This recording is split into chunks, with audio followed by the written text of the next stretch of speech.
Hey guys, what's up? Bethesda Game Studios, back in the news again today for good reason.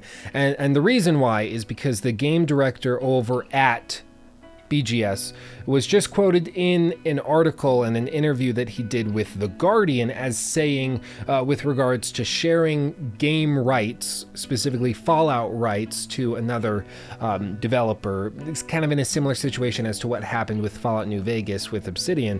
He was quoted as saying, as to whether or not they would do it again, quote, "I would never say never, but now that our company is so big, it's always better to keep stuff internal. It becomes less likely.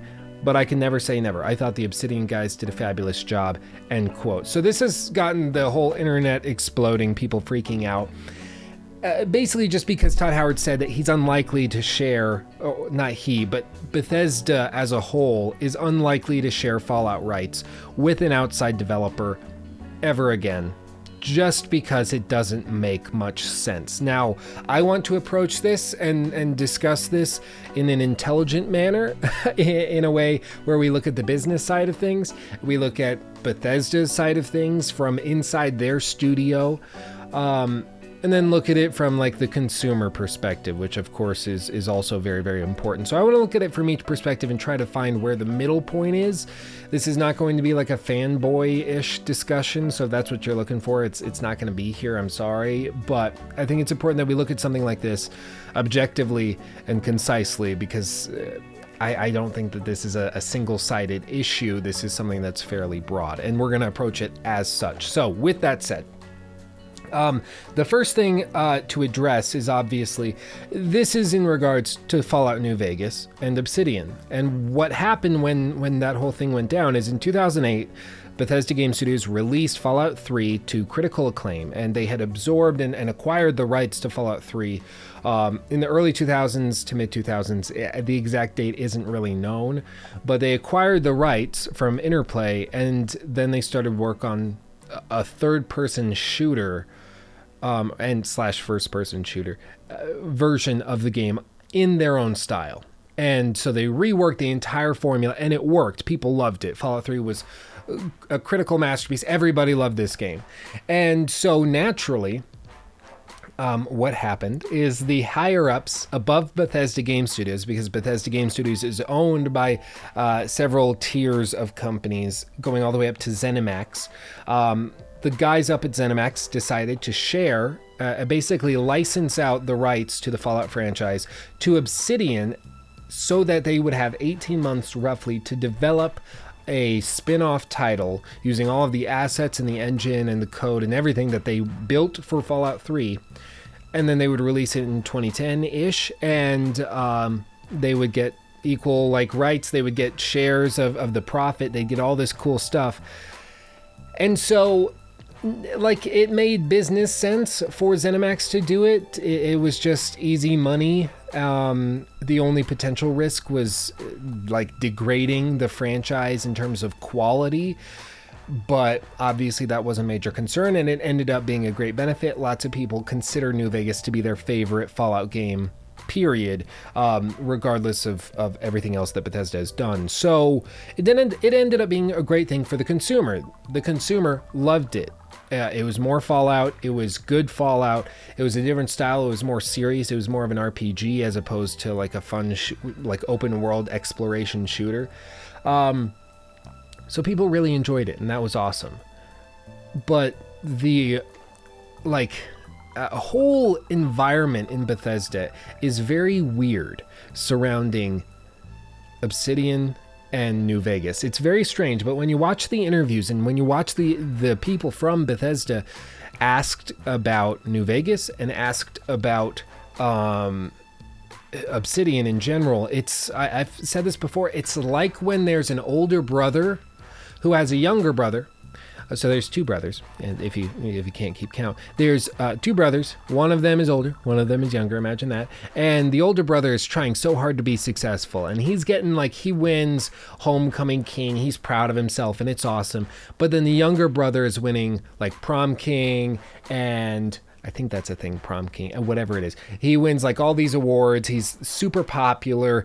He gets straight A's. All the girls love him. And the older brother is kind of jealous at how successful the younger brother is and doesn't really like talking about it, doesn't really like bringing it up, and just wants to focus on what he's doing because he doesn't want to live through his brother or in the shadow of his younger brother. He wants to be his own man. After all, he's the older brother. He should be better at this than the younger brother. That's basically the relationship between BGS and Obsidian.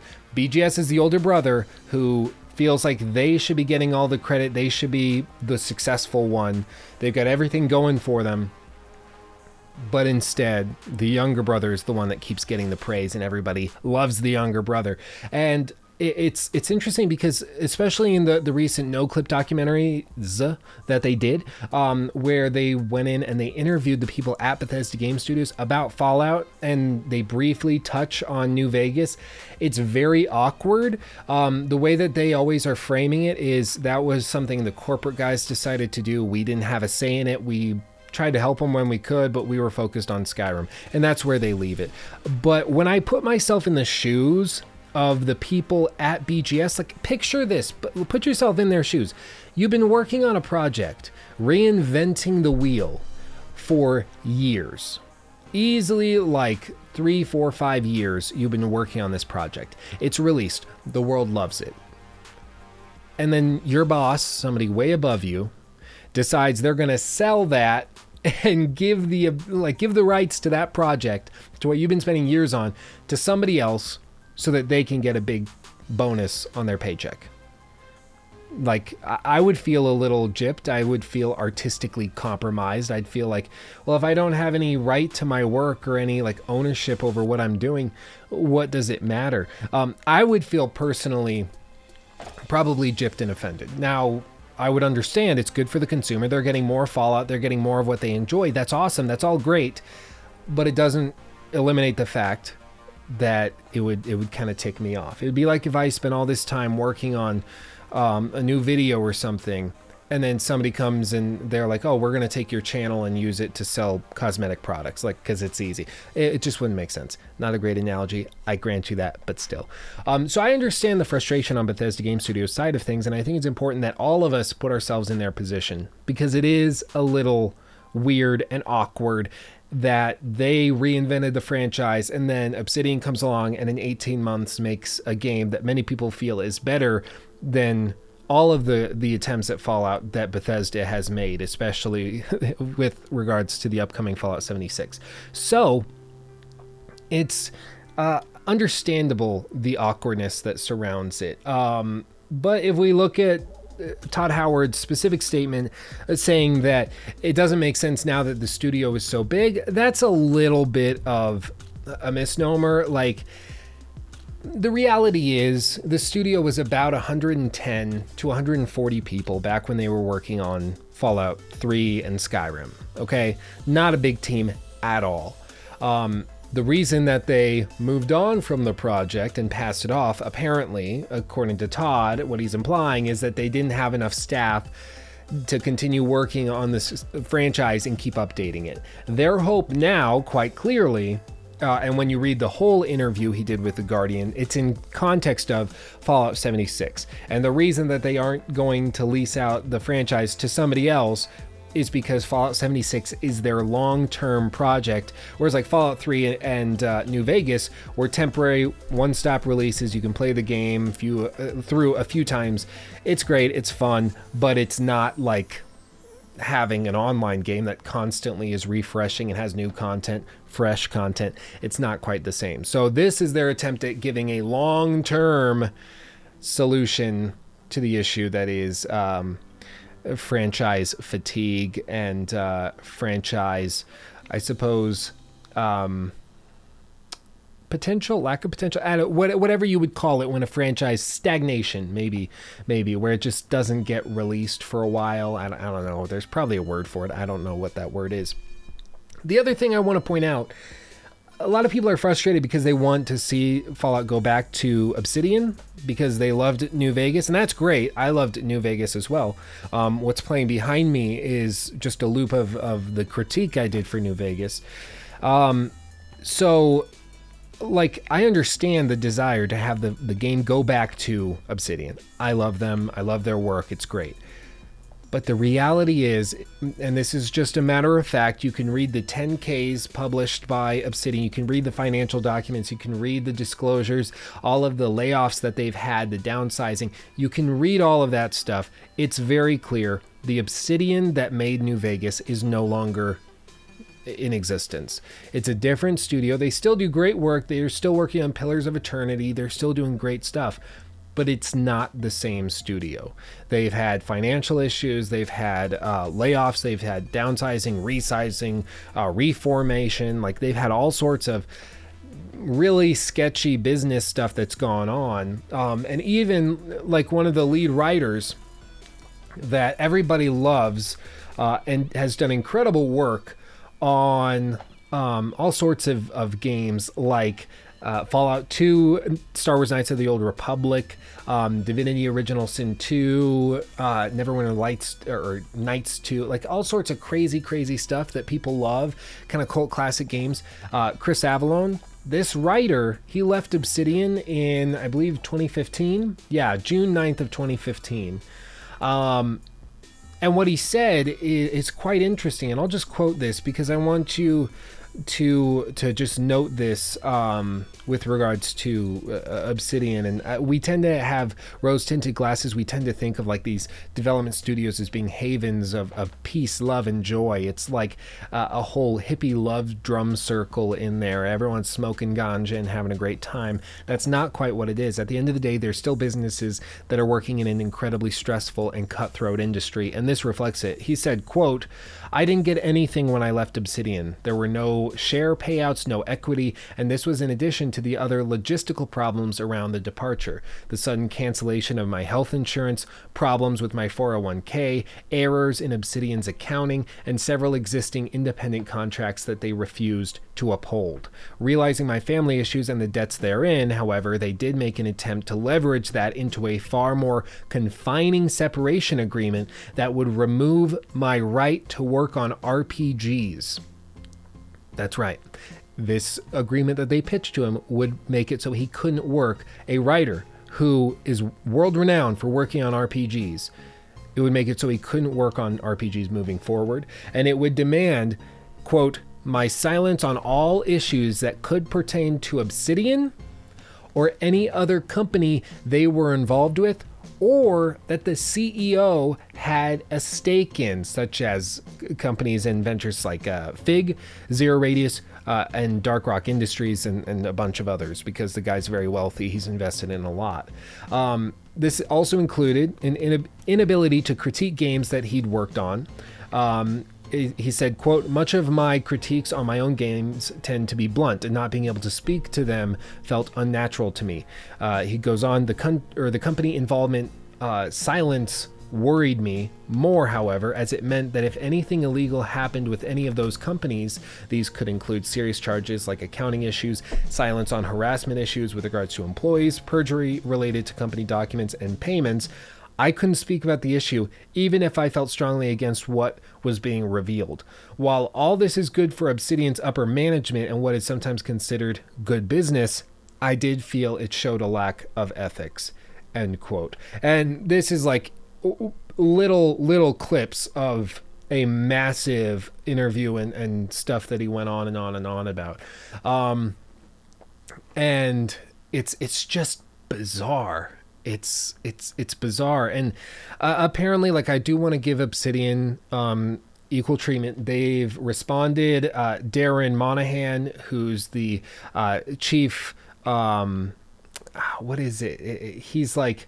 He's the CIO, and he's also a co-founder over at Obsidian.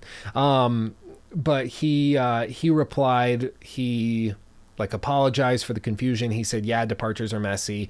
Accounting issues were there. We tried to fix it, though. Hopefully everything's okay. There's two sides to every story, and I want to put that out there, of course.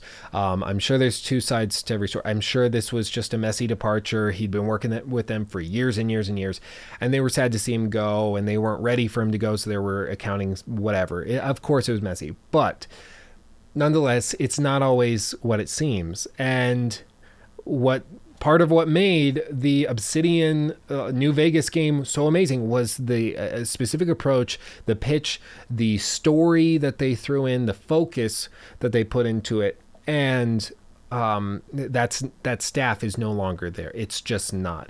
Do I think they do a good job on a follow-up like Fallout game if they got rights again? Yeah, I'm sure they do great. I'm sure a lot of the team that previously worked on New Vegas would come back to work on whatever they did next, because Fallout is one of those franchises that everyone wants to work on.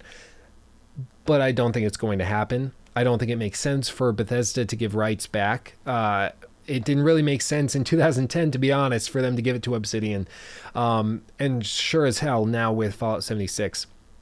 You better believe they're not going to get anywhere near that. They're going to hold on to that revenue as tight as they possibly can, because it only makes sense. It's easy money for them. And if you're able to have a monopoly on a franchise, you should hold on to that monopoly.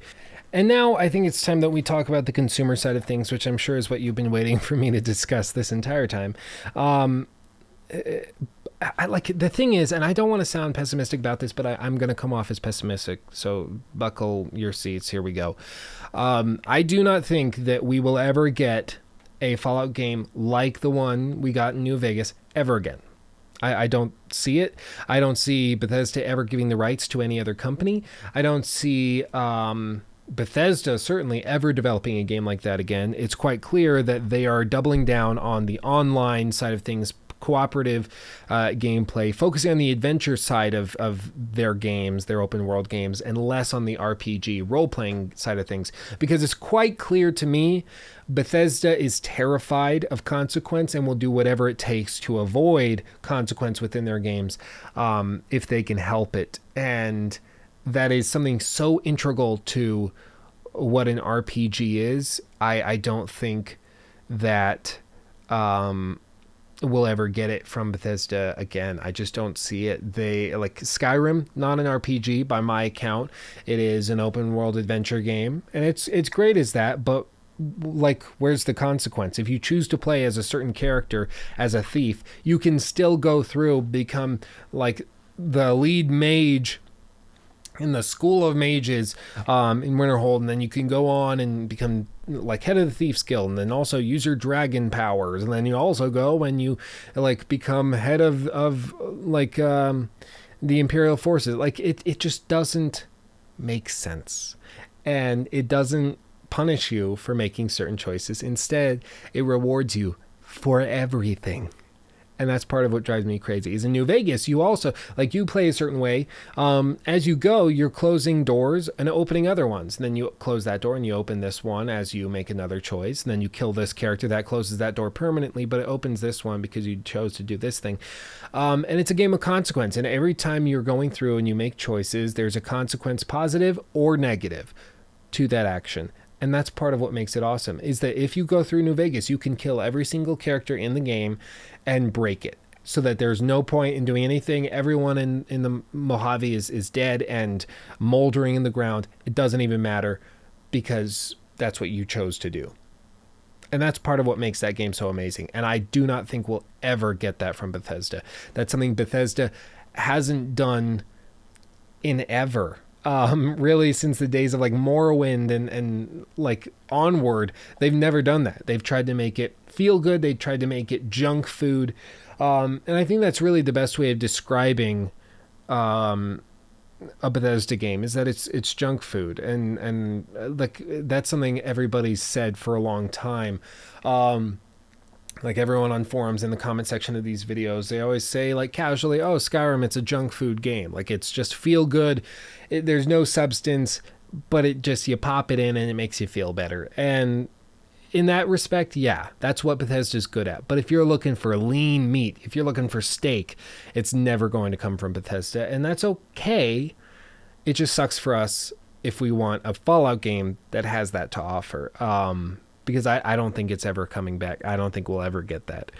And so the best we can hope for is another studio to have another game that's also awesome, that has meat to it, like a CD Projekt Red and Cyberpunk 2077. We can hope to find that, and I think we are going to get that with that game. But it's quite clear Bethesda is just not interested in making those types of games, and that's okay. It's their franchise at this point. They can do creatively with it what they want. The other thing for us to realize is, like, the more hardcore gamers, is we are the minority, and it's tough for us to realize that. It's tough for me to realize that, but the shocking reality is that Fallout 4 sold more games in its opening period than any other Bethesda title has ever sold.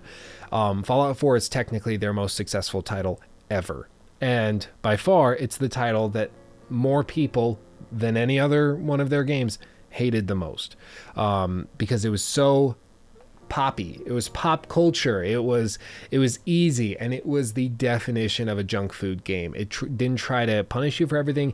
No matter what you did, you were the good guy. Like, you know, it's it's ridiculous, because, like, it's the running meme where in Fallout you can't be the villain. The 4 dialogue options are like hero, hero, hero, like a-hole hero, and that's it. And I think there's a lot of truth in that, and that's because they want to give you a particular experience, and in that experience they can deliver. If you want to role play as a hero, yeah, you can do that, but if you want to role play as anything else, you can't. And when you approach the games under that filter as open world adventure games, then they're fun, they're great, and it's a great time. But if you approach it as like a meaty, substantive experience, you're just not going to find it. That's okay. But the reality is, for us, we're never going to get the Fallout game we want. And so perhaps I'm wrong. Perhaps there's some glimmer of hope in this. But I think it's pretty clear from the quote we got from Todd Howard, from the hints and things that they've been doing recently, from Fallout 76, quite clearly, as they've said multiple times, being their long-term Fallout solution, the game that they hope to refresh and update for years and years to come. It's quite clear that they're not going to be giving it to another developer. They're not going to be attempting to do something super deep and narrative. The best we can hope for is that they bring in a talented group of writers, maybe even Chris Avallone, to do a story-written and story-focused expansion for the game. That's the best we can hope for. Maybe they'll do that. I don't know. I wouldn't bank on it. But that's all we can do. All we can do is hope. And my pessimistic brain is telling me it's not likely. But I'd like to hear your words of affirmation. I'd like to hear your thoughts in the comment section below. If you have something hopeful, let me know. I would love to hear it. I will be reading through all the comments, and if you want to support the channel, I gotta mention it. No one likes bringing up Patreon, but I need to. I'm a struggling college student, and anything you give does help, even just $1. I know it's nothing, it's very small, but it honestly does help. But that's all I have to say. I'll stop talking your ear off now. I want to hear your thoughts down in the comment section below. I love you all. Peace out. Bye. I'll see you in the next video. Blah, blah.